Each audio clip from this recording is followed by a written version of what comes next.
Amém. A paz do Senhor Jesus, prezado e querido aluno da Escola de Teologia Itaed, curso médio, curso básico e curso bacharel, todos na modalidade livres de capacitação teológica. É um prazer estar neste dia para ministrar a segunda aula de Teologia Sistemática, a doutrina da igreja ou eclesiologia. A minha Bíblia está aberta no Evangelho de Mateus, capítulo 16, o versículo 18. É a nossa segunda aula. Todo início de aula, eu, professor evangelista Edson Dias, diretor da Escola de Teologia Itaed e presidente da Assembleia de Deus Ministério Sulamita.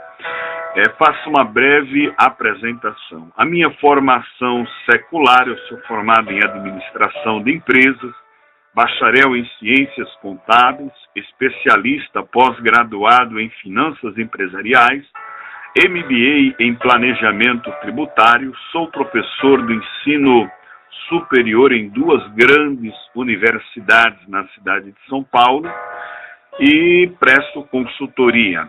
E na área teológica, eu sou formado bacharel em teologia, sou especialista pós-graduado em Antigo Testamento, mestre em ciências da religião, mestre em missiologia e doutor em teologia. E sou diretor da Escola de Teologia Itaed. Bom, vamos, antes de fazer a leitura, para iniciar as explicações deste módulo, desta disciplina, vamos orar. Maravilhoso Deus, eterno Pai, Criador dos céus e Criador de toda a terra. Abençoe, Senhor amado, cada aluno da Escola de Teologia Itaed, na modalidade presencial e na modalidade à distância, que terão o privilégio de ouvir, independente do local ou da forma de transmissão, esta aula em nome de Jesus. Prezado aluno, Mateus 16, versículo 18, diz assim: Pois também eu te digo que tu és Pedro, e sobre esta pedra edificarei a minha igreja, e as portas do inferno não prevalecerão contra ela. Prezado alunos, nós tratamos vários assuntos na primeira aula, e o último assunto, nós entramos nos dois sacramentos, né? Nas duas ordenanças que o Senhor Jesus Cristo fez para a igreja. A primeira ordenança é o batismo e nós ainda estamos por concluir o batismo. Eu comentei sobre o significado do batismo, falei que o batismo significa salvação, falei que o batismo significa união com Cristo e agora o batismo significa regeneração. É o terceiro ponto do significado do batismo. Prezado aluno, a experiência do novo nascimento tem sido descrita como uma lavagem, literalmente um banho. Eu posso até ler aqui para vocês o conselho que Paulo deu ao jovem Tito, capítulo 3, versículo de número 5, que diz assim a palavra do Senhor: Não pelas obras de justiça que houvéssemos feito, mas segundo a sua misericórdia, nos salvou pela lavagem da regeneração e da renovação do Espírito. Amém? Porque por meio dela os pecados e as contaminações da vida outrora foram lavados. Assim como o lavar com água limpa o corpo, assim também Deus, em união com a morte de Cristo e pelo Espírito Santo, purifica a alma. O batismo nas águas, logo, simboliza essa purificação. Atos 22:16 diz: Levanta-te e lava os teus pecados, isto é, como sinal do que já se efetuou. O quarto significado do batismo, aluno, é testemunho, sim, porque todos quantos fostes batizados em Cristo, já vos revestiste de Cristo, conforme está em Gálatas 3, 27. Prezado aluno, o batismo nas águas significa que o convertido pela fé vestiu-se do caráter de Cristo, de modo que os homens podem ver a Cristo nele. Então, já que Cristo está em mim, eu vou testemunhar do amor de Cristo para os perdidos. Bom, prezado aluno da Escola de Teologia Itaed, qual é a fórmula do batismo? De acordo com Mateus 28, versículo 19, diz assim: batizando-os em nome do Pai e do Filho e do Espírito Santo. Prezado aluno, como vamos reconciliar isso com o mandamento de Pedro? Pedro, em Atos 2,38, diz: cada um de vós seja batizado em nome de Jesus Cristo. Veja bem, estas últimas palavras não representam uma fórmula batismal, palavras de Pedro, Atos 2,38, tá? Porém, uma simples declaração afirmando que recebiam o batismo as pessoas que reconheciam Jesus como Senhor e Cristo. Amém, prezado aluno? Ser batizado em nome de Jesus significa encomendar-se inteira e eternamente a Ele como Salvador enviado do céu. E a aceitação de sua direção impõe a aceitação da fórmula dada por Jesus no capítulo 28 do Evangelho de Mateus. Aqueles que são batizados em nome do triuno Deus, por esse meio, estão testificando que foram submergidos em comunhão espiritual com a Trindade. Então, nós temos que seguir, a fórmula bíblica. Prezado aluno, vamos falar um pouquinho do batismo e a salvação. O batismo das águas em si não tem poder para salvar. As pessoas são batizadas não para serem salvas, mas porque já foram salvas quando aceitaram o Salvador. Portanto, prezado aluno do Itaed, não podemos dizer e nem afirmar que o rito seja absolutamente essencial para a salvação. Mas podemos insistir em que seja essencial para a integral obediência de Cristo, porque Ele ordenou. O batismo é em si um ato de fé e compromisso, embora a fé seja possível sem o batismo, pois a salvação não depende do batismo. O batismo é o desdobramento natural e a complementação da fé. Prezado aluno, existem algumas formas de batismo nas igrejas. Tá? A forma batismo por imersão. O batizado, ele é mergulhado na água. É o que nós sempre vimos nas escrituras do Novo Testamento. Ou aspersão. A água, o ministro pega a água e asperge, ou seja, joga sobre a cabeça do batizando.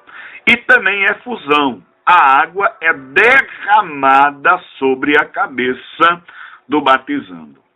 Prezado aluno, existe o batismo infantil, ou pedobatismo. A Bíblia não recomenda. Tá? A Bíblia não faz esta recomendação. Então, a Bíblia, nós sempre iremos analisar uma pessoa sendo batizada já conscientemente.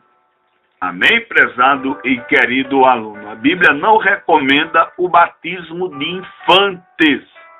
Louvado seja o nome do Senhor. Então, agora, prezado aluno, mas você vai perguntar, professor Edson, qual é a forma correta? A forma correta é o batismo por imersão. Mas preste atenção, prezado aluno. Se você tem uma pessoa, como eu batizei duas avós em Vitória da Conquista, em Divisópolis, e preste bem atenção. Uma já estava com seus 80 e poucos anos de idade, difícil de locomoção. Eu batizei ela na cozinha da mesa dela. A outra estava com câncer e estava em cima de uma cama. E as igrejas de lá não quiseram batizar ela. E as irmãs e as minhas primas ligaram: venha aqui e ao vir você vai batizar a tia. Falei: amém. E eu fui para lá e batizei ela em cima de uma cama, dentro da casa dela, a sala cheia com todos os familiares. Preparamos a Santa Ceia e batizei em nome do Pai, do Filho e do Espírito Santo. Foi por aspersão ou efusão. Eu derramei um pouquinho de água sobre a cabeça dela. Não havia a possibilidade de levá-la para um tanque batismal e nem para a represa. Então, meu querido e prezado aluno, a forma correta é por imersão, mas dependendo da necessidade, você pode, não tem nenhuma dúvida, batizar por aspersão ou por efusão. Agora, o que não pode é o batismo de infante. Agora, qual é a idade correta para uma pessoa ser batizada? Quando ela tiver consciência. Uma criança de 10, 11 anos passa a ter consciência, né? Então, a partir dos 9, 10, tem igreja, depende, tem igreja que batiza com 15, com 14, com 19, a partir, mas eu acredito que com 12 anos já é uma idade aceitável. Agora vamos entrar no segundo sacramento, a Santa Ceia, a ceia do Senhor. Prezado aluno, enquanto que o batismo é o rito de iniciação, a ceia do Senhor é o rito contínuo da igreja visível. Ela pode ser definida em caráter preliminar como um rito que Cristo mesmo estabeleceu para que a igreja praticasse em comemoração e memória à sua morte. Quem determinou a prática da Santa Ceia? Vamos ler Mateus, capítulo de número 26. É o Senhor Jesus. Ele determinou o rito da Santa Ceia, esta regra.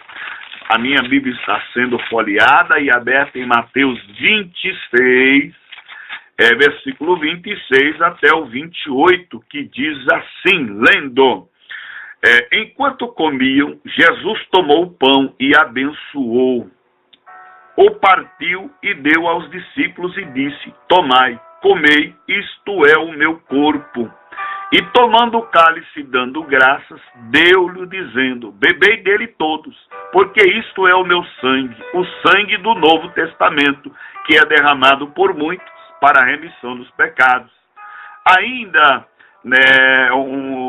vamos, 1 Coríntios, capítulo 11, vamos ver Paulo, como Paulo instruiu. Temos também Marcos 14, 22 a 24, Lucas 22, do 17 ao 20, mas não vamos pegar todos os capítulos, tá? 1 Coríntios, capítulo 11, versículo 23, que diz assim: porque eu recebi do Senhor o que também vos ensinei, Paulo dizendo, que o Senhor Jesus, na noite em que foi traído, tomou o pão, e tendo dado graças, o partiu e disse: tomai, comei, isto é o meu corpo que é partido por vós. Fazei isto em memória de mim. Semelhantemente também, depois de cear, tomou o cálice, dizendo: este cálice é o Novo Testamento no meu sangue. Fazei isto todas as vezes que beberdes em memória de mim. Porque todas as vezes que comerdes este pão e beberdes este cálice, anunciais a morte do Senhor até que venha. Amém, prezado aluno? O significado da ceia, primeiramente, é um memorial. Fazer isto em memória de mim. Cada vez que um grupo de cristãos se congrega para celebrar a ceia do Senhor, estão relembrando de um modo especial a morte expiatória de Cristo que nos libertou dos pecados.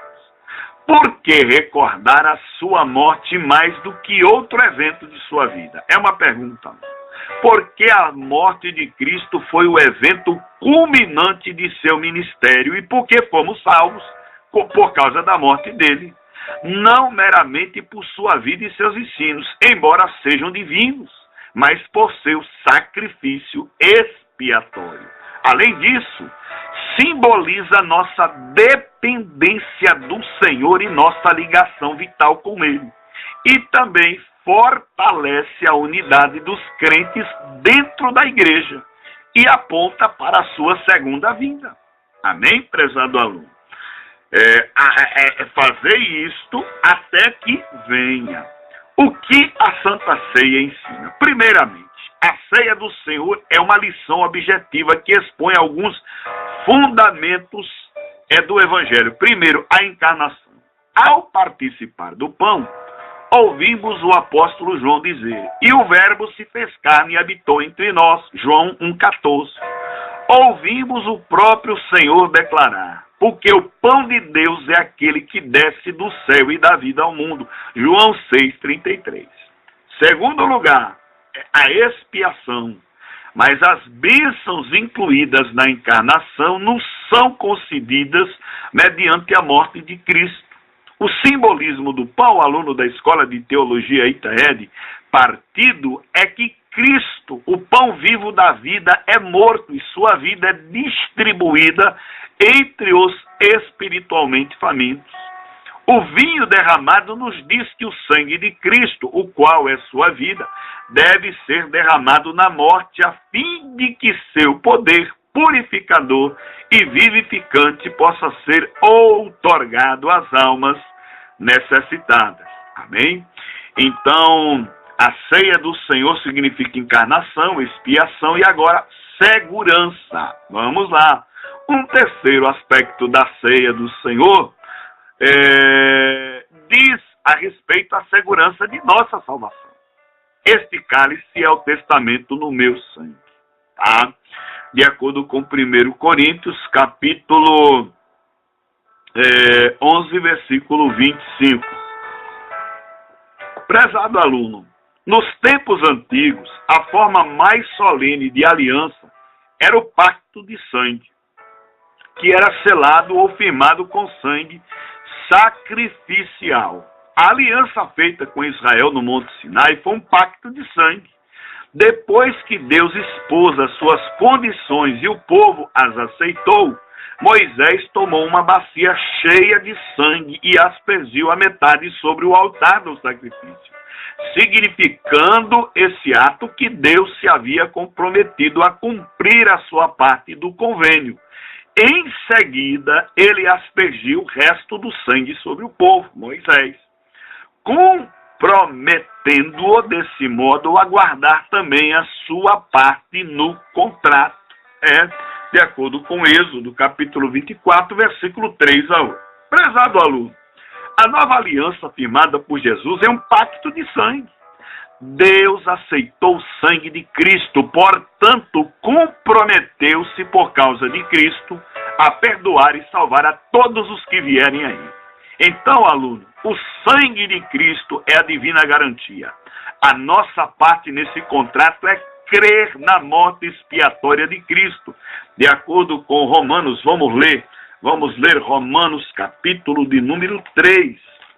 Carta do apóstolo Paulo, Romanos, capítulo 3, versículo 25 e 26, que diz assim: ao qual Deus propôs para a propiciação pela fé no seu sangue, para demonstrar a sua justiça pela remissão dos pecados dantes cometidos sob a paciência de Deus, para a demonstração da sua justiça neste tempo presente, para que ele seja justo e justificador daquele que tem a fé em Jesus. Amém? Prezado aluno. Agora vamos falar o quarto aspecto da ceia do Senhor. Responsabilidade ao participar da ceia.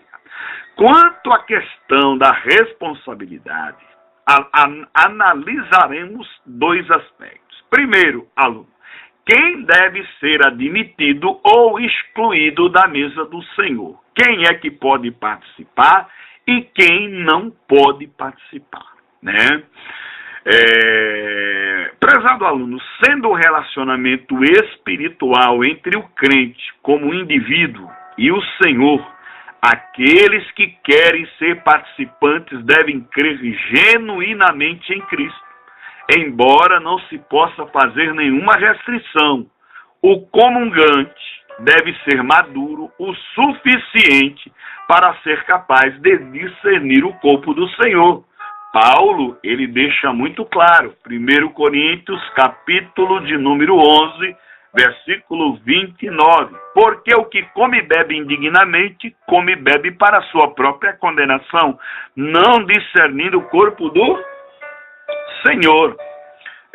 Paulo trata da questão dos que são dignos do memorial, tá? Que vai do capítulo 11, versículo 20 até o 34. Portanto, qualquer que comer este pão ou beber este cálice do Senhor indignamente será culpado.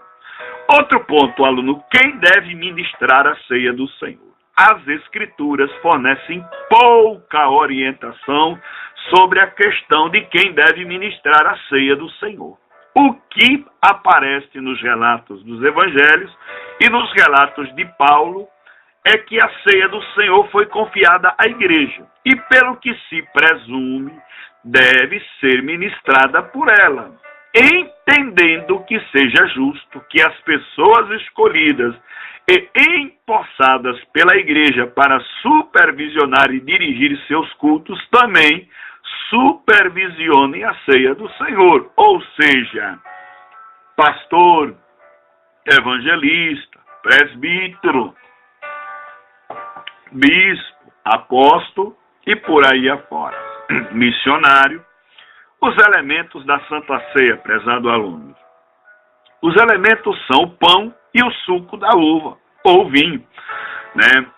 Prezado aluno, as considerações quanto aos elementos dependem das preocupações dos participantes. Por exemplo, se a preocupação principal deles for a preservação do simbolismo, pode-se usar pão levedado, ou seja, pão sem fermento e suco de uva. Se a preocupação for ressaltar a unidade do corpo, pode-se usar pão inteiro, simbolizando a unidade da igreja. O partir do pão simbolizaria o corpo de Cristo sendo rasgado. Já o suco de uva seria suficiente para representar o sangue de Cristo. Não se aconselha o vinho devido à fraqueza de alguns irmãos pelo álcool. Então, o melhor elemento é o suco de uva. Amém? Agora, quando é que nós devemos participar da Santa Ceia? Quando é que ela deve ser feita? Mês a mês? Todos os dias? Uma vez por semana? Uma vez a cada 6 meses? Uma vez a cada 1 ano? Prezados alunos, ao que parece, no caso da igreja primitiva, a ceia era realizada semanalmente. Eu provo Atos 20, versículo de número 7. Diz assim a Santa Escritura: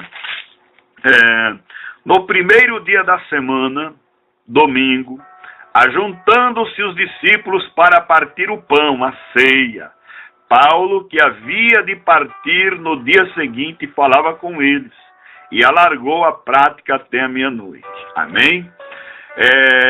Todas as vezes que se reuniam. O importante, prezado alunos, é prevenir intervalos longos entre os períodos de reflexão sobre as verdades transmitidas pela ceia.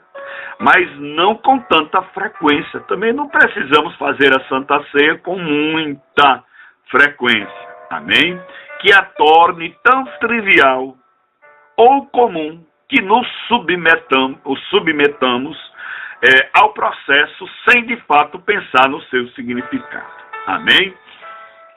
Prezados alunos, tipos de entendimento sobre a Santa Ceia. Primeiramente, a Igreja Católica Eles acreditam na transubstanciação, ou seja, eles creem que os elementos, o pão e o vinho, transformam-se literalmente no sangue, no corpo de Jesus. A Bíblia não nos dá esta base.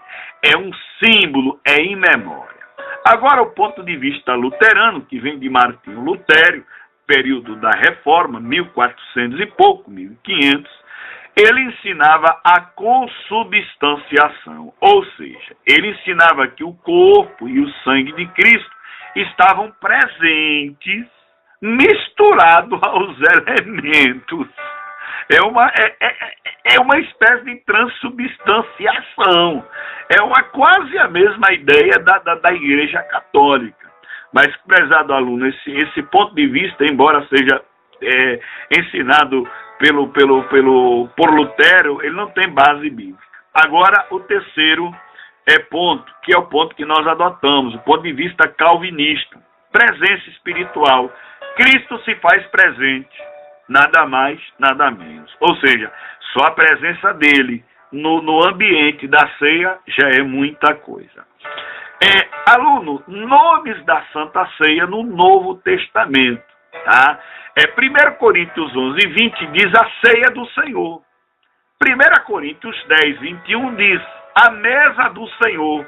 Atos 2, 42 e Atos 20, versículo 7, partir do pão. Então não tem problema. Santa Ceia, ceia do Senhor, mesa do Senhor, partir do pão. Não tem nenhum problema. Amém? Outro ponto, aluno. 3 olhares na Santa Ceia que aquele que participa deve observar. Primeiro, de acordo com 1 Coríntios 11, versículo 24 e 26, nós devemos olhar para trás, para o passado. É um memorial, é um histórico. Cristo realmente morreu. Foi uma história verdadeira. Ele sofreu, ele foi mutilado, ele perdeu todo o seu sangue, ele foi na cruz do Calvário. Então, quando você participa da Santa Ceia, você tem que fazer esse olhar no passado, ver o sofrimento que o teu Deus sofreu para que hoje você estivesse por cima da carne seca. Segundo olhar na Santa Ceia, olhar para dentro, um olhar interior, um olhar purificador pessoal. Eu faço questão de ler 1 Coríntios 11, 28, para melhor explicar esse ponto, né? Diz assim: examine-se, pois, o homem a si mesmo, e assim coma deste pão e beba deste cálice. Então, esse segundo olhar da Santa Ceia é que eu devo me preparar para este ato. Não devo viver uma vida de pecado, uma vida de engano, uma vida de mentira, né? Devo viver uma vida justa, uma vida santa. Todo cuidado é pouco. 1 João também, não, só até que basta. Você pode ler aí na tua casa Salmo 139, 23 e 1 João 1, 9. Agora, o terceiro olhar para a Santa Ceia, e nós terminamos esta parte.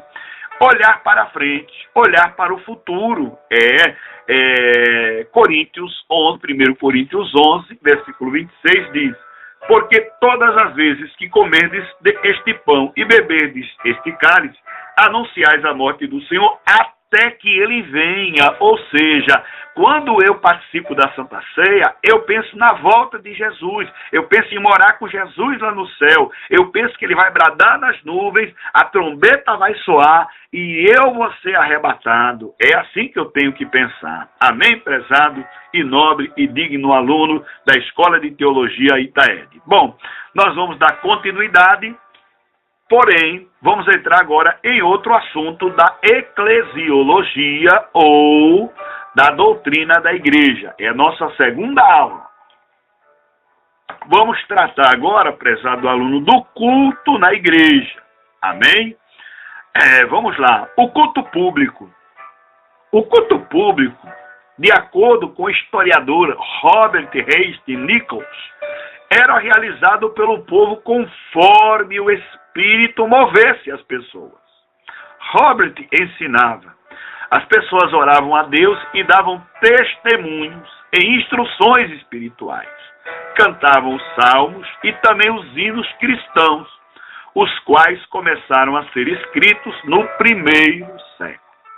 Eram lidas e explicadas as escrituras do Antigo Testamento e havia leitura ou recitação decorada dos relatos das palavras e dos atos de Jesus. Então esse historiador Robert, esse comentário é como era o culto na igreja primitiva.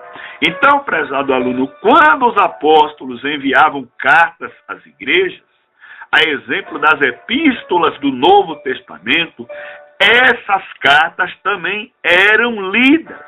Esse singelo culto, ele podia ser interrompido a qualquer momento pela manifestação do Espírito Santo na forma de profecia, línguas estranhas, interpretações ou por alguma iluminação inspirada sobre as Escrituras. Essa característica da adoração da igreja primitiva é reconhecida por todos os estudantes sérios da história da igreja. Amém? Se nós lermos, conforme eu vou ler agora, a carta de Paulo, 1 Coríntios, capítulo 14, versículo 24 e 25, nós vamos perceber que essa adoração inspirada pelo Espírito era um meio poderoso de atrair e evangelizar os não convertidos, tá bom? Eu vou ler aqui, primeira carta de Paulo aos Coríntios, capítulo 14, versículo 24 a 25, que diz assim: mas se todos profetizarem e algum indouto ou infiel entrar, de todos é convencido, de todos é julgado. Os segredos do seu coração ficarão manifestos, e assim, lançando-se sobre o seu rosto, adorará a Deus, publicando que Deus está verdadeiramente entre nós. Então, nosso culto tem que ser espiritual mesmo, tem que ser pentecostal, tem que ser com glória, tem que ser com aleluia, tem que ser com línguas estranhas, tem que ser com a efusão, com racionalidade, com louvores, com palavra, com testemunhos. Aqui, prezado aluno, eu falei do culto público, quando os crentes se reúnem em determinado lugar para cultuar a Deus. Agora vamos falar do culto particular, o culto pessoal. Lemos que os primeiros cristãos, de acordo com Atos 2:42, perseveravam no partir do pão. Atos 2:42 descrevem essas palavras como uma refeição comum ou a celebração da ceia do Senhor. Prezado aluno, pode ter ambas as conotações.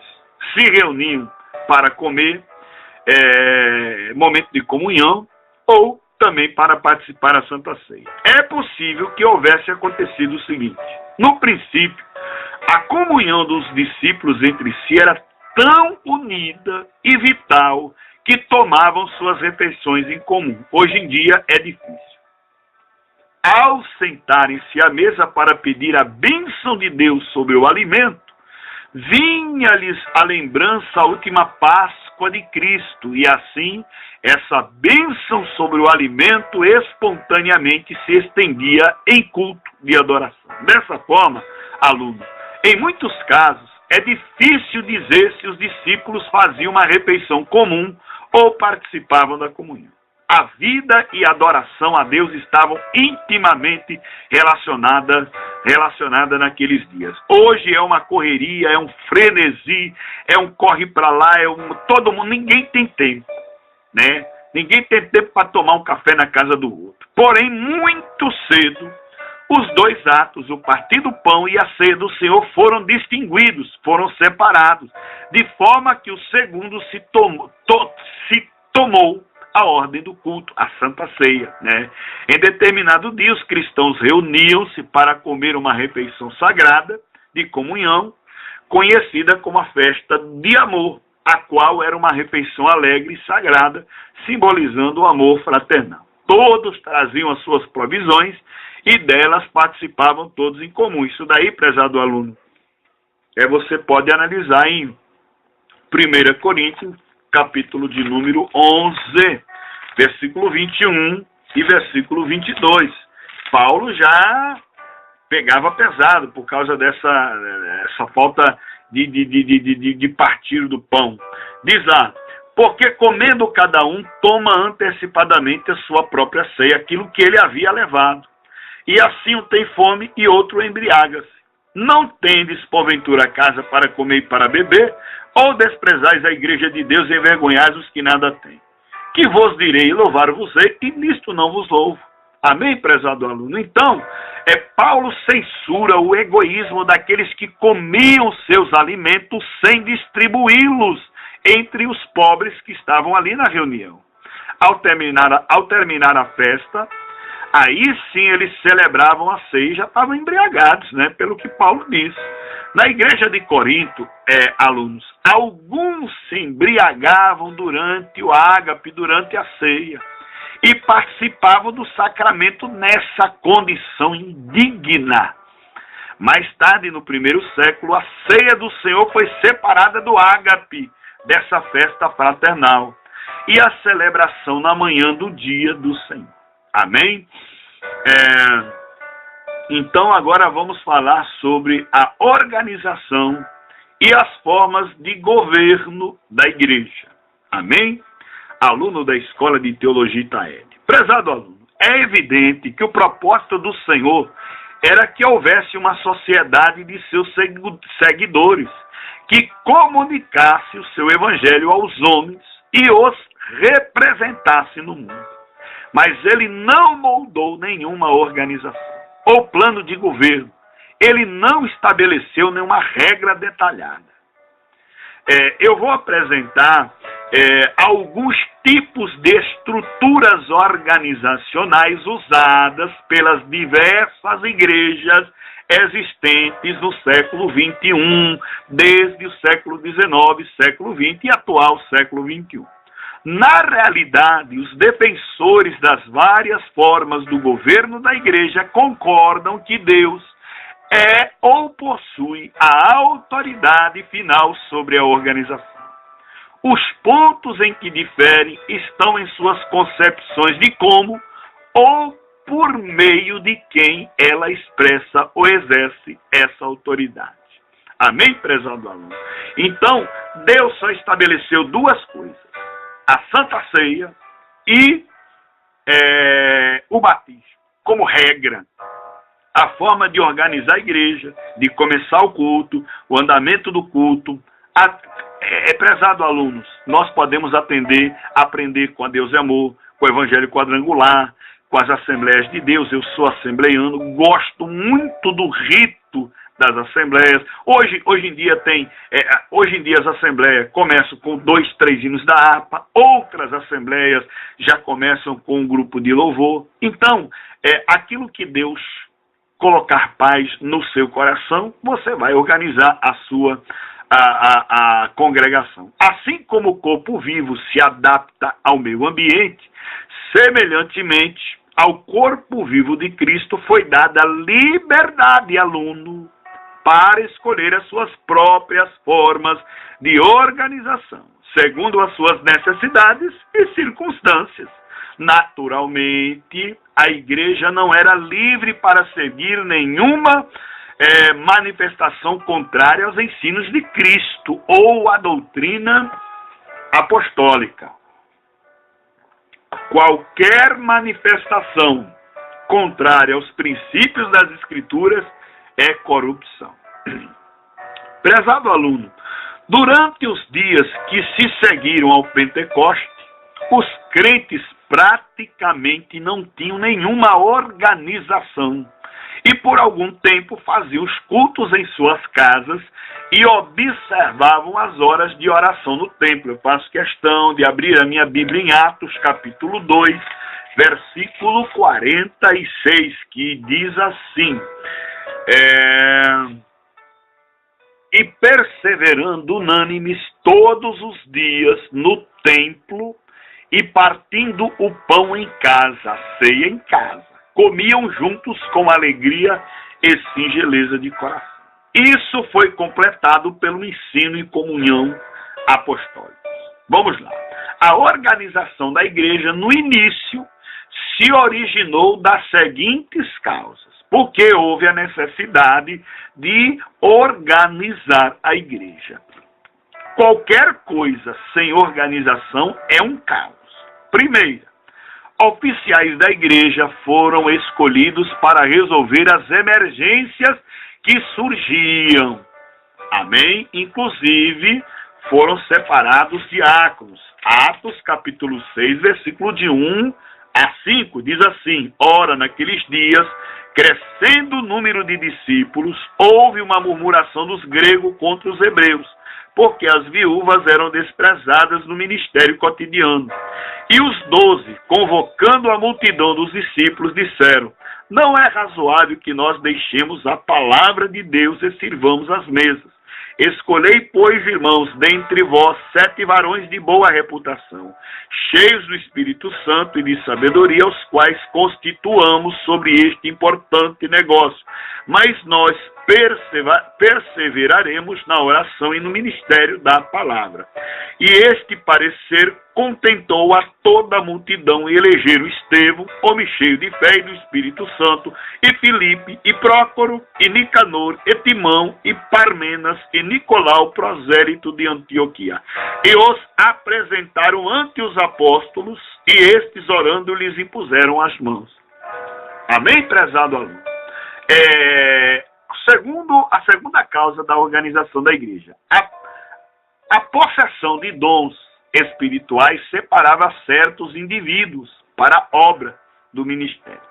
As primeiras igrejas, elas eram democráticas em seu governo, circunstância natural em uma comunidade onde o dom do Espírito Santo estava disponível a todos, e onde toda e qualquer pessoa podia ser dotada de dons para o ministério especial.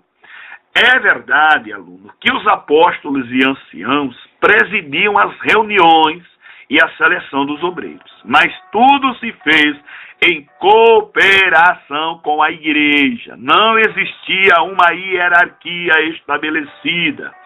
Tá? Alguns textos confirmam esta verdade. Eu acabei de ler aqui Atos 6, versículo 3.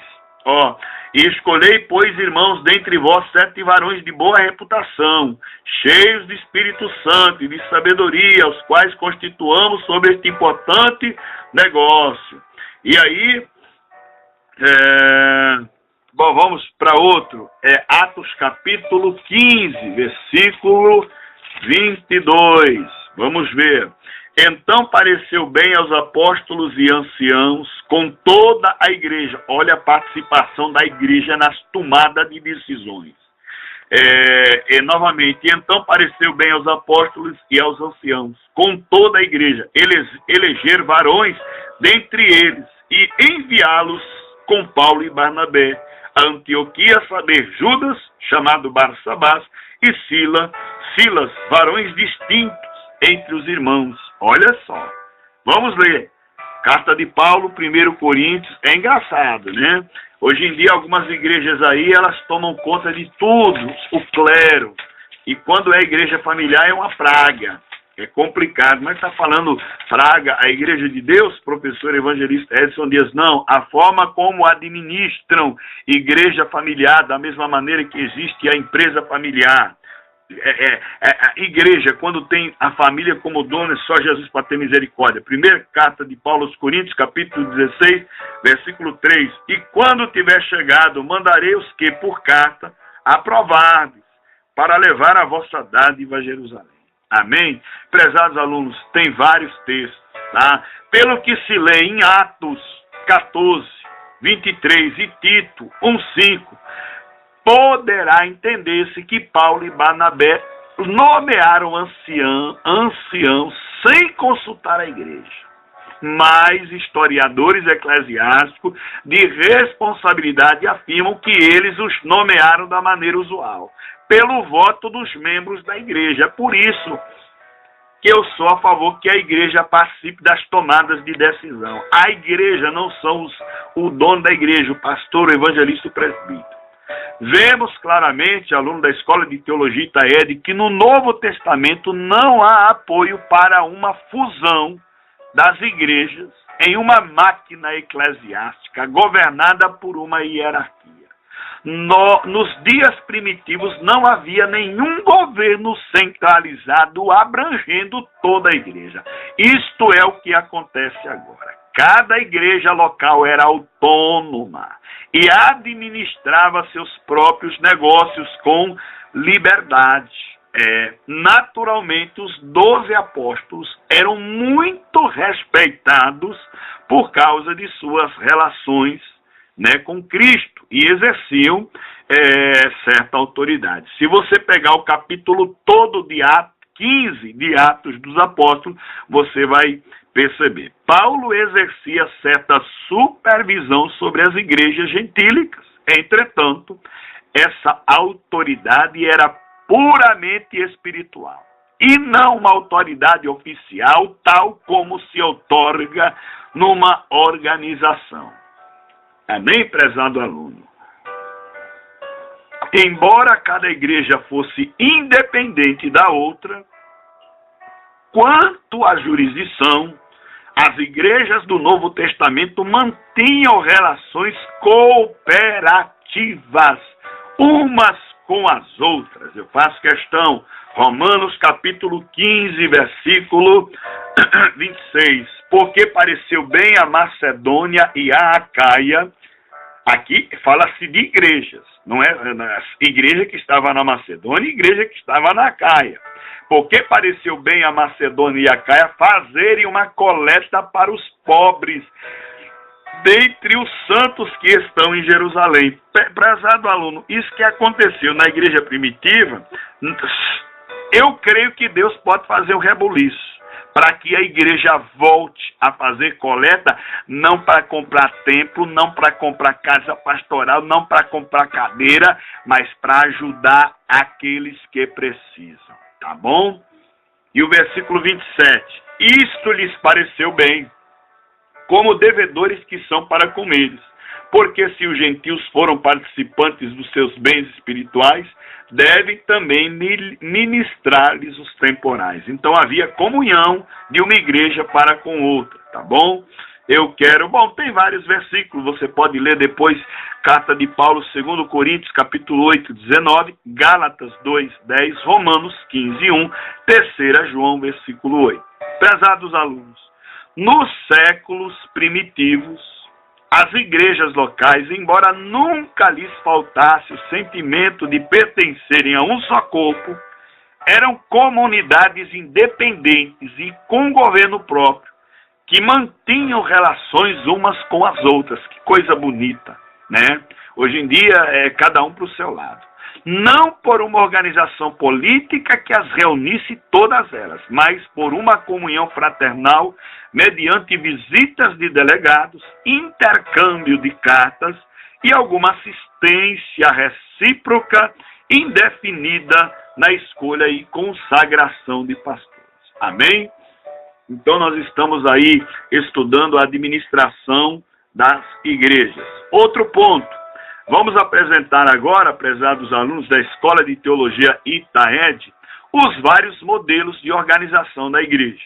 Prezado aluno, vários tipos de governo foram estabelecidos ao longo da história eclesiástica. Exemplos, e é claro, isso nós recorremos à fonte de pesquisa, história, etc. e tal. Primeiro, o governo episcopal. Como que funciona a forma de governo de igreja no governo episcopal?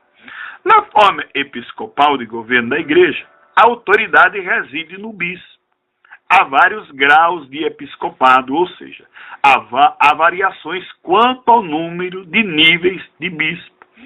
A forma mais simples de governo episcopal é encontrada na igreja metodista, que só possui um nível de bispo. Um pouco mais desenvolvida é a estrutura governamental da igreja anglicana ou episcopal. A igreja católica romana possui o sistema mais completo de hierarquia, com a autoridade investida especialmente no sumo pontífice, o bispo de Roma, que é o Papa. Prezado aluno, antes de continuar, nós temos uma disciplina, as funções eclesiásticas, e lá nós tratamos do bispo. Bispo, entenda uma coisa, a Igreja Católica é uma das, eu acredito que seja a única, que cumpra o papel de bispo, porque bispo quer dizer supervisor.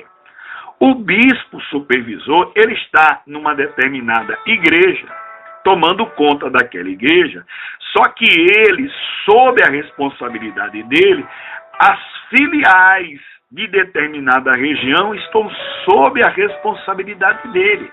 Cada igreja tem o seu padre, mas aquele bispo ele é responsável por uma, duas, três, quatro, depende do número de paróquias. Pode acontecer, nós podemos ter bispo na igreja evangélica, gospel, tradicional, podemos, desde que esse bispo, ele tenha uma igreja e ele tome conta de outras igrejas. Agora, o que nós percebemos é que um bispo, ele tem a única igreja, não existe filiais, então não há razão para ele ser intitulado como bispo. Agora, a Igreja Católica, não. A segunda forma de governo, e são várias, viu, alunos? Eu vou relatar apenas alguns. É o governo nacional. Esse sistema, também denominado sistema colegial, ele foi desenvolvido na Alemanha. Ele parte do pressuposto de que a igreja é uma associação voluntária igual ao Estado. As igrejas ou congregações separadas são meras subdivisões da Igreja Nacional Única. O poder original reside numa organização nacional. E esta organização tem jurisdição sobre as igrejas locais. Prezado aluno, esse governo nacional, eu acredito que ele acontece com a maioria das igrejas dos ministérios, porque sempre tem a sede, sempre tem a matriz, e a matriz é aquela que manda nas demais, né?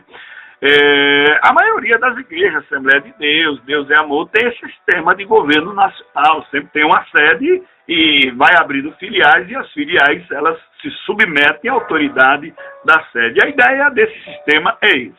E tem o governo territorial. Tá? O sistema de governo territorial, aluno, ele reconhecia o direito inerente ao Estado de reformar o culto público. Aí é complicado, né, envolver o Estado, né, o poder público com a igreja. Ao passo que o sistema colegial atribui ao Estado unicamente o direito de supervisão como direito inerente e considera todos os outros direitos, tá, que o Estado poderia exercer em questões da igreja, como direitos que a igreja, por um entendimento tácito ou por um pacto formal, conferia ao Estado. Este sistema, prezado aluno, ele desconsidera completamente a autonomia das igrejas locais, ignora os princípios de governo e de direta responsabilidade para com Cristo. Ele gera formalismo, tá? Então, é complicado, porque esse governo territorial, nós também podemos entender da seguinte maneira, né? A matriz, ela que toma todas as decisões, ela não dá nenhuma autonomia para as igrejas, filhas ou irmãs. Isto é ruim, né? O dirigente não tem autonomia para comprar um filtro, não tem autonomia para comprar um banco, tudo tem que depender da matriz. Agora vamos falar do governo presbiteriano. Prezado aluno, a forma de governo presbiteriano de igreja também coloca autoridade em determinado ofício. Tá? Neste sistema, o ofício individual e o detentor do ofício destacam-se menos que os grupos representativos que exercem tal autoridade. O oficial principal na estrutura presbiteriana é o presbítero, posição que remonta à sinagoga judaica. Os presbíteros também encontrados na Igreja do Novo Testamento, nós podemos pegar Atos 11, versículo 30, lemos sobre a presença dos presbíteros na congregação de Jerusalém. Eu quero ler aqui Atos, capítulo 11, versículo 30, e nós já estamos indo para as considerações finais desta segunda aula, que diz assim: o que eles com efeito fizeram, enviando-o aos anciãos por mão de Barnabé e Saulo. Ancião aqui é presbítero, tá? Enviando, ou seja, eles enviaram as suas ofertas aos presbíteros pelas mãos de Barnabé e Saulo. Prezado aluno, as epístolas ou cartas pastorais também mencionam os presbíteros. Uma vez eleitos ou designados, os presbíteros atuam em favor ou no lugar dos indivíduos crentes, tá? Essa autoridade é exercida numa série de concílios. No âmbito da igreja local, o conselho, ou seja, o presbitério, é o grupo responsável pelas decisões. Todas as igrejas de uma área são governadas pelo presbitério, tá? Ou classe, tá? Presbitério, quando fala de presbiteriana, ou classe reformada. O grupo seguinte é o sínodo, formado por igual número de presbíteros leigos e clérigos escolhidos pelos presbíteros ou classes. Prezado aluno, vamos terminar. O quinto tipo de hierarquia organização da igreja é o congregacional. Essa forma de governo da igreja destaca o papel do cristão como indivíduo e tem a igreja local como centro de autoridade. Dois conceitos são básicos ao sistema congregacional. Primeiro, autonomia e democracia. Por autonomia, entendemos que a congregação é independente e governa a si mesma. Não há poderes externos que possam ditar diretrizes para a igreja local. Segundo ponto, por democracia, entendemos que cada membro da congregação local tem voz em seus assuntos.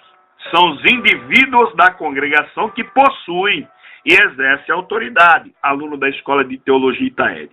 A autoridade não é prerrogativa de um único indivíduo ou de um grupo seleto.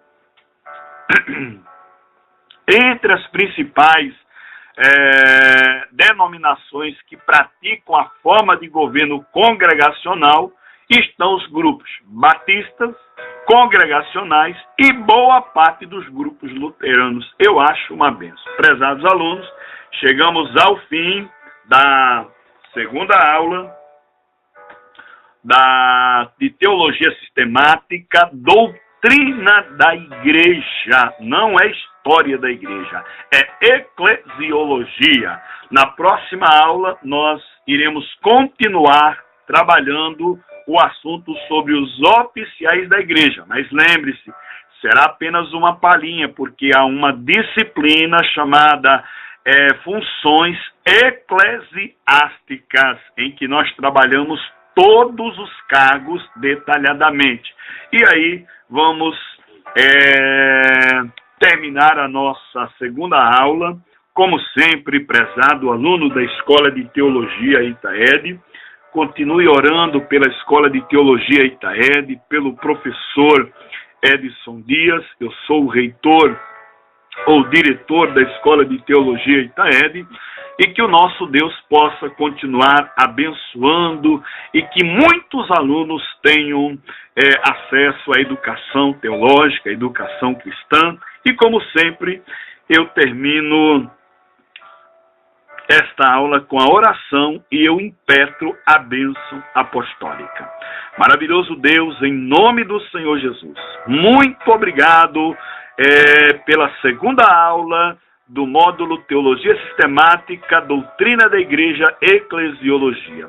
Levanta mais e mais e mais e mais e mais e mais alunos para estudar com esta instituição comprometida a capacitar, habilitar e capacitar os vocacionados no Evangelho. E que o grande amor de Deus Pai, que a graça de nosso Senhor Jesus Cristo e a comunhão do Espírito Santo estejam com todos os alunos da Escola de Teologia Itaed, desde agora e para todo o sempre. Amém.